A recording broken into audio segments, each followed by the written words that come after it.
Hollywood lied to you, not once, not twice, 10 times over. For 100 years, movies sold you a Comanche warrior who never existed, a single chief, a blind army, a desert nomad who charged guns with a bow and arrow screaming and died in one final glorious battle. None of it is true.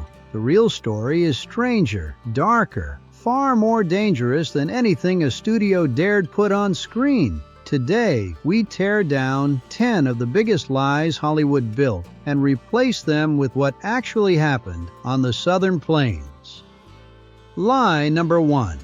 One chief ruled the entire Comanche nation. Every Western needs a villain in a headdress, barking orders, commanding thousands. It never happened. There was no supreme chief, no throne, no single voice speaking for the Comanche people. Instead, there were bands, dozens of them, autonomous, scattered across an empire the size of a small country. Each band made its own choices, traded when it wanted, raided when it wanted, made peace when it wanted. One band could be negotiating with Spanish officials while another band, hundreds of miles away, was riding to war. No permission needed, no central command. Historians count major divisions like the Penateca, the Naconi, the Katsoteca, the Yamparika, and the Quahati. Each of these was not one tribe under one ruler. Each was a cluster of smaller independent bands spread across a territory that stretched from present-day Kansas down through Texas and into New Mexico.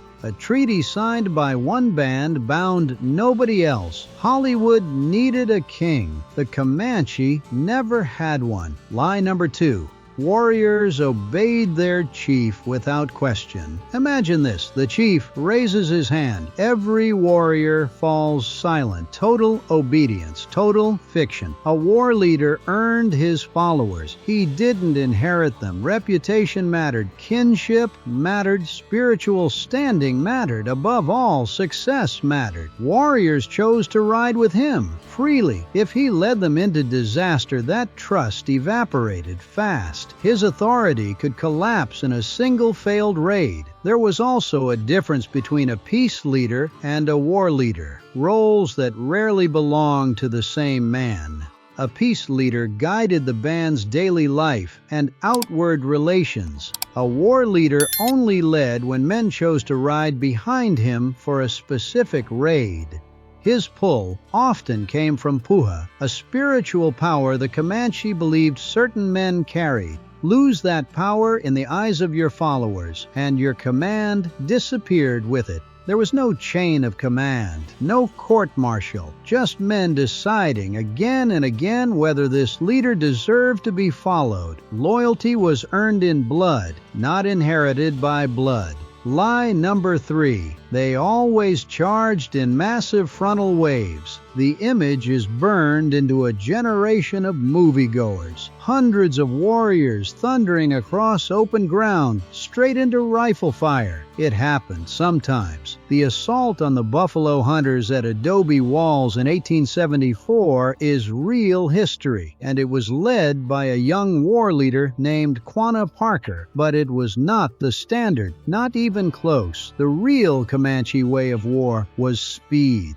Precision, hit and vanish. Small raiding parties, sometimes just a handful of men, would strike fast, seize horses, seize captives, and disappear before an enemy force could even organize a response. Deep raids into Mexico could cover hundreds of miles and last for weeks, moving under moonlight along routes so well used they earned the name the Comanche Trail. No wasted lives, no suicidal charges into open fire, just calculated violence, over and over, engineered to win without dying for spectacle. Hollywood wanted a battle scene.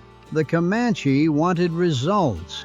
Lie number 4. Their bows were primitive next to guns. The script always plays it the same way. A brave with a bow, hopeless against a rifle. Ask the men who actually fought them. In the hands of a mounted Comanche warrior, a bow was fast, devastatingly fast. At close range, a skilled rider could loose arrow after arrow while a soldier was still reloading a single shot, and the Comanche were not stuck in the past. They acquired firearms through trade. They carried lances, they carried guns, they carried whatever worked and used it depending on the fight in front of them. It took a genuine leap in technology to shift that balance. When Texas Rangers began carrying Colt revolving pistols in the 1840s, they could finally fire multiple shots from horseback without reloading, matching the speed Comanche archers had relied on for generations. Before that weapon existed, a single shot rifle was often no faster than a bow in skilled hands. This was not a warrior frozen in time. This was a warrior adapting weapon by weapon to stay ahead of everyone.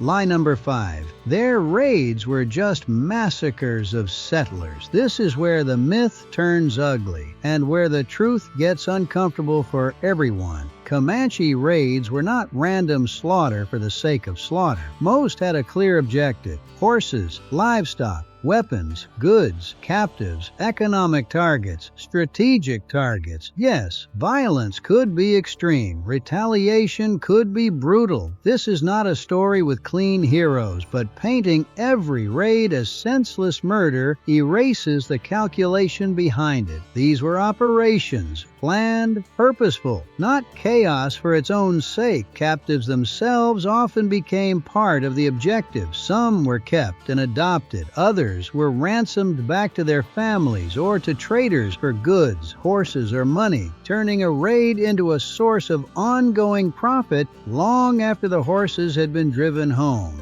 The truth is harder to sell in 90 minutes, so Hollywood simplified it into evil, and honestly, that always bothered me. Reducing an entire people to mindless killers is not just inaccurate, it is lazy storytelling that strips away everything that made them formidable in the first place. Lie number 6. All they knew was war and destruction. The warrior stereotype leaves no room for anything else. No trade, no diplomacy, no economy. The real Comanche built an empire on more than the war party. Trade routes stretched across the plains. Alliances were negotiated. Peace was signed, broken, and signed again, depending on what served each band at that moment. Comanche traders became essential figures across the entire Southern Plains economy. Horses moved through their hands by the thousands. Goods flowed in every direction. Traders, known as Comancheros, operating out of New Mexico settlements, met Comanche bands at regular trading grounds to exchange guns, ammunition, and supplies for horses, hides, and captives. Large seasonal trade fairs drew Comanche, Spanish, and later American traders together, turning raiding grounds into marketplaces almost overnight. War was one tool among many, not the whole story, just the part that made it onto film. Lie number 7. Every warrior was born Comanche. Here's the fact that shatters the entire Hollywood image of a closed, isolated tribe. Not every Comanche warrior started life as one. Captives, especially children, were sometimes adopted directly into Comanche families.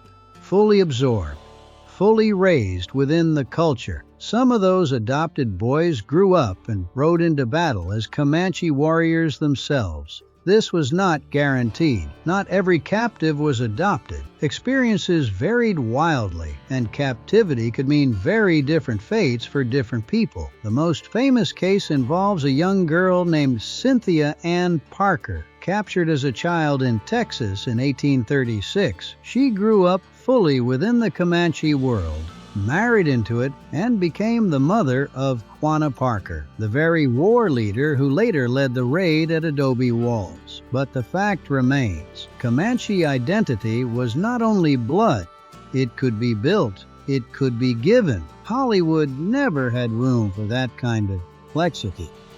Lie number 8. The Comanche were desert warriors. Sand, cactus, endless dry horizon. That is the backdrop every Western gives them. Wrong location entirely. The Comanche were people of the grasslands, the southern plains. Their power was built on open prairie, endless horse herds, and bison in numbers that once blackened the horizon. War parties did cross desert borderlands. Raids into Mexico took them through brutal, dry terrain. The territory they actually controlled, later called Comancheria by historians, stretched across parts of what is now Texas, Oklahoma, Kansas, New Mexico, and Colorado. Rich grass, river valleys, and massive bison herds made this some of the most valuable land on the continent, which is exactly why the Comanche fought so hard to hold it. But that was the road,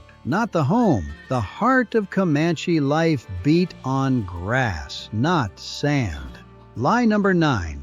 It was simply Native Americans against white settlers, the laziest lie of them all. A clean line. Us versus them. Reality was a tangled web of shifting power. Comanche bands fought other native nations, traded with them, formed alliances with them. Their partnership with the Kiowa lasted for generations and reshaped the entire region. At the same time, they negotiated with Spanish officials, clashed with Mexican forces, fought Texans, dealt with Americans, sometimes as enemies, sometimes as trading partners. Over the span of just a few generations, the same Comanche bands watched Spanish colonial rule give way to Mexican independence, then to the Republic of Texas, then to statehood inside the United States. 4 different governments claimed the same land in that time. The Comanche negotiated with, fought against, or profited from every single one of them.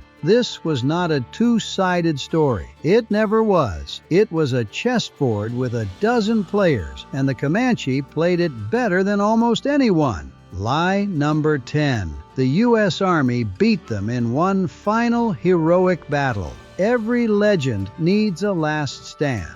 One battle, one ending. Roll credits. That is not how the Comanche fell. There was no single decisive clash that ended it all. Instead, there was erosion, relentless, grinding erosion. Military campaigns targeted camps directly. Winter food stores were destroyed. Horse herds, the very engine of Comanche power, were slaughtered or seized. During the Red River War of 1874 and 1875, Colonel Ranald Mackenzie led U.S. troops in a coordinated campaign meant to break Comanche resistance for good, not through open battle, but through denial. Destroy the camps, destroy the supplies, destroy the horses, force surrender without needing a decisive fight at all. At the same time, commercial hunters were wiping out the buffalo herds that the entire plains way of life depended on. Disease spread, territory shrank, reservation policy tightened the noose year after year. At Palo Duro Canyon, the battlefield death toll was small. What mattered was everything else. Villages burned, winter supplies destroyed. Over 1,000 horses were captured and killed. That was the real ending. Not a single glorious battle. A slow, deliberate strangulation of an entire way of life. No music swell, no final charge. Just the quiet, brutal math of starvation and attrition. For us, that is the part that hits hardest. There was no clean ending, no single moment to point to and say this is where it happened. Just a slow, grinding loss that no movie has ever been willing to sit with long enough to show. 10 lies, 10 realities. The true story of the Comanche was never simple enough for a movie poster. It was messier, sharper, more human, and it deserves to finally be told right.